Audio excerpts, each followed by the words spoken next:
Wow! काय सुंदर 90s kids favourite dry gulab jamun तयार झाले. तुम्ही बघू शकता. गुलाबजामुनवर किती छान लेयर बसलेली आहे पाकाची. हे गुलाबजामुन बघून वाटत सुद्धा नाही आपण घरी बनवले. सेम असेच गुलाबजामुन आपल्याला दुकानामध्ये भेटतात. या गुलाबजामुनची रेसिपी नेहमीच्या गुलाबजामुनपेक्षा वेगळी असते. आपले नेहमीचे गुलाबजामुन सॉफ्ट होतात तयार. हे गुलाबजामुन वरून कडक आणि आतून चांगले सॉफ्ट आणि रसरशीत तयार होते. हे बघा किती छान रसरशीत गुलाबजामुन तयार झाले. नमस्कार, स्वागत आहे तुमचं सीमा अँड कोमल रेसिपी चॅनलमध्ये. रेसिपी तर तुम्हाला कळालीच आहे.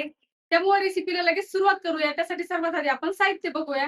90s किड्स फेव्हरेट टोमॅटो सारखे लाल चटक असणारे रसरशीत गुलाबजामुन बनवण्यासाठी लागणारं साहित्य.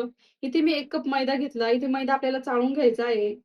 त्यानंतर अर्धा teaspoon baking powder, 1/4 teaspoon baking soda, 2 teaspoon इथे ऑइल घेतलेलं आहे. 1/4 टीस्पून मीठ, 1/4 कप दही, tomato red liquid food colour घेतला. त्यासोबतच व्हॅनिला इसेन्स, 1 कप साखर. 90s किड्स फेव्हरेट गुलाबजामुन बनवण्यासाठी सर्वात आधी त्यासाठी लागणारा डो रेडी करून घ्यायचा आहे आपल्याला. त्यासाठी एक बाउल घेतला. आता यामध्ये आपण दही ॲड करून घेऊया. ही रेसिपी एकदम परफेक्ट मेजरमेंटसह तुमच्यासाठी घेऊन आलेलो आहोत. आजपर्यंत कोणी सिक्रेट रेसिपी सांगितली नसेल. आता यामध्ये आपण 1/4 कप पाणी ॲड करणार आहोत. ज्या कपमध्ये दही होतं त्याच कपमध्ये थोडंसं पाणी ॲड करायचं म्हणजे कपला लागलेलं दही पण निघून जातं. आता विस्कच्या सहाय्याने आपण दही मिक्स करून घेऊया. हे बघा दही इथे छान मिक्स झालं पाण्यामध्ये. आता या स्टेजला यामध्ये आपण बेकिंग पावडर ॲड करून घेऊया. त्यानंतर बेकिंग सोडा ॲड करून घ्यायचा आहे आपल्याला. त्यानंतर फूड कलर ॲड करून घेऊया. इथे फूड कलर तुम्ही तुमच्या आवडीनुसार पण ॲड करू शकता. पण या रेसिपीसाठी टोमॅटो रेड फूड कलरच पाहिजे आपल्याला. म्हणजे गुलाबजामुनला छान रंग येतो. आता विस्कच्या सहाय्याने आपण पुन्हा एकदा हे मिश्रण मिक्स करून घेऊया. तुम्ही बघू शकता बेकिंग पावडर आणि बेकिंग सोडा ॲड केल्यामुळे मिश्रण चांगलं फ्लफी झालं. आता यामध्ये आपण ऑइल ॲड करून घेऊया. ही प्रोसेस खूप महत्वाची आहे. यानेच आपले गुलाबजामुन छान रसरशीत आणि जाळीदार तयार होतात. आता एकदा पुन्हा मिक्स करून घेऊया. आता इथे एक स्ट्रेनर घ्यायचा आहे आपल्याला. आता यावर आपण मैदा ॲड करून घेऊया. मैदा इथे आपण सुरुवातीला पण चाळून घेतला होता आणि आता पण चाळून घेणार आहोत. यामुळे गुलाबजामुनला छान जाळी पडते. आता यामध्येच आपण मीठ ॲड करून घेऊया. आता आपण मैदा चाळून घेणार आहोत. आता आपण हाताच्या सहाय्याने सर्व साहित्य मिक्स करून घेऊया.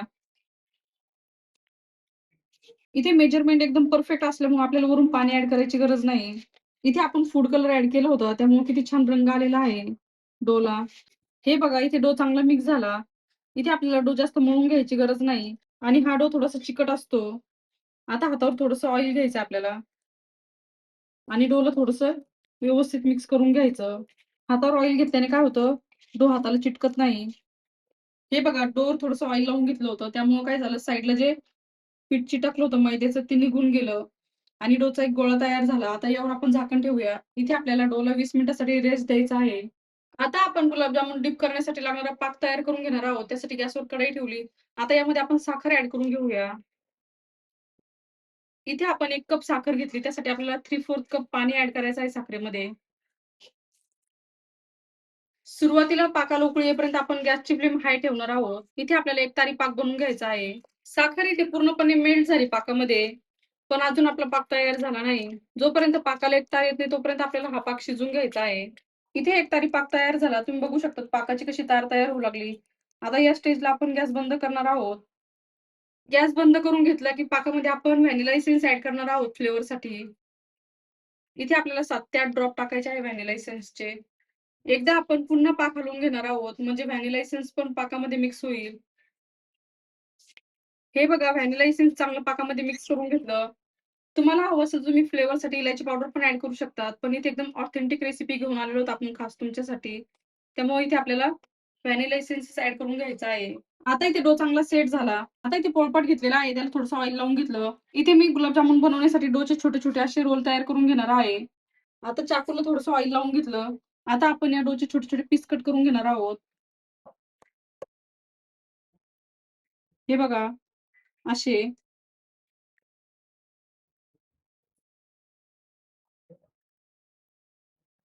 इथे डोचा जो आपण रोल करून घेतला होता त्यापासून असे छोटे-छोटे पीस कट करून घेतले. आता आपल्याला हाताच्या सहाय्याने थोडंसं गुलाबजामुनचा आकार देऊया. हे गुलाबजामुन खूप जास्त गोल गरगरीत नसतात. थोडेसे असेच असतात आबड-धोबड. आता राहिलेले सर्व गुलाबजामुन याच पद्धतीने तयार करून घेऊया.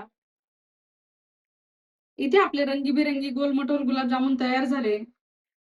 हे बघा इथे 2 प्लेट भरून गुलाबजामुन तयार झाले. काही भागामध्ये याला कोणी गुलाबजाम पण म्हणतात. पण आमच्या इकडे गुलाबजामुन म्हणतात. त्यामुळे मी गुलाबजामुनच म्हणणार आहे. आता आपले गुलाबजामुन तळण्यासाठी तयार आहे. इथे आपण ज्या प्लेटमध्ये गुलाबजामुन ठेवलेले आहे तयार करून, त्या प्लेटला आधी ऑइलने ग्रीस करून घ्यायचं आहे. म्हणजे आपले गुलाबजामुन प्लेटला चिटकत नाही आणि ऑइलमध्ये सोडताना सोपं जातं. आता आपण गुलाबजामुन तळायला सुरुवात करूया. त्यासाठी कढईमध्ये ऑइल ठेवलं होतं गरम करायला. इथे ऑइल गरम झालेलं आहे. गॅसची फ्लेम हाय ठेवायची नाही. मीडियम फ्लेमवरच आपल्याला गुलाबजामुन तळून घ्यायचे आहे. आता यामध्ये आपण एक-एक गुलाबजामुन ॲड करून घेऊया. तुम्ही कढईच्या अंदाजानुसार गुलाबजामुन ॲड करू शकता. जर कढाई मोठी असेल तर जास्त गुलाबजामुन बसू शकतात. हे बघा जसं-जसं मी गुलाबजामुन ॲड करत आहे तसं-तसं सुरुवातीचे गुलाबजामुन तेलाच्या वरती यायला सुरुवात झाली. इथे आपले गुलाबजामुन एकदम परफेक्ट तयार झाले. त्यामुळे लगेच सहजासहज ऑइलच्या वरती आले. किती छान गुलाबजामुन ऑइलच्या वरती येऊ लागले. आता इथे आपल्याला मीडियम फ्लेमवर 4 ते 5 मिनिटासाठी गुलाबजामुन तळून घ्यायचे आहे. हे बघा सर्व गुलाबजामुन चांगले ऑइलच्या वरती आले. इथे गुलाबजामुनची साईज तुम्ही तुमच्या आवडीनुसार छोटी किंवा मोठी करू शकता.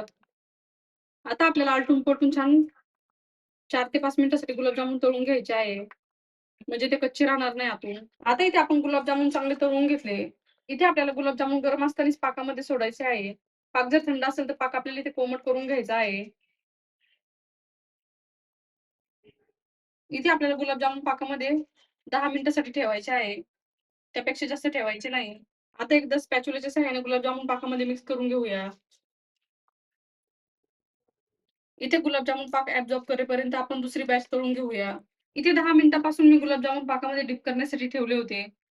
आता इथे गुलाबजामुननं चांगला पाक ॲब्सॉर्ब केला. या गुलाबजामुनची एक खासियत आहे, हे वरून कडक असतात आणि आतून सॉफ्ट असतात. त्यामुळे इथे आपल्याला 10 मिनिटासाठीच पाकामध्ये डिप करून ठेवायचे आहे गुलाबजामुन. यापेक्षा जास्त ठेवू नका. तशाने गुलाबजामुन सॉफ्ट होतात. आता हे गुलाबजामुन आपण पाकामधून बाहेर काढून घेऊया. त्यासाठी एकदा पाकामध्ये मिक्स करून घ्यायचे गुलाबजामुन. पाकामधून गुलाबजामुन काढल्यामुळं काय होतं, एक्स्ट्राचा पाक निघून जातो. आता इथे 90s किड्स फेव्हरेट गुलाबजामुन तयार झाले. तुम्ही याला ड्राय गुलाबजामुन पण म्हणू शकतात. हे 90s किड्स काय 20च्या किड्सला पण खूप आवडेल असे गुलाबजामुन तयार झाले. पूर्वी हे गुलाबजामुन ₹1 ला 4 यायचे, पण आता हे गुलाबजामुन ₹1 ला 1च येतो. त्यामुळे आपण घरच्या घरी बनवले.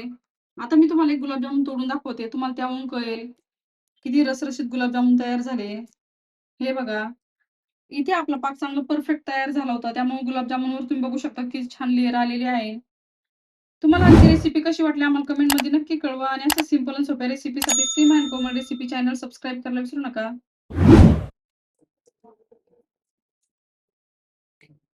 मस्तपैकी 90s kids favourite dry gulab jamun तयार झालेले आहे. तुम्हाला आजची रेसिपी कशी वाटली आम्हाला कमेंटमध्ये नक्की कळवा. आणि अशा सिंपल आणि सोप्या रेसिपीसाठी Seema and Komal recipe channel subscribe करायला विसरू नका. ऑलरेडी सबस्क्रायबर असेल तर व्हिडिओला लाईक करा, कमेंट करा आणि शेअर करा. चॅनलवर नवीन असेल तर चॅनलला नक्की सबस्क्राईब करा आणि बेल आयकॉनमध्ये घंटीला प्रेस करायला विसरू नका. जेणेकरून तुम्हाला नवीन-नवीन व्हिडिओची नोटिफिकेशन मिळतील.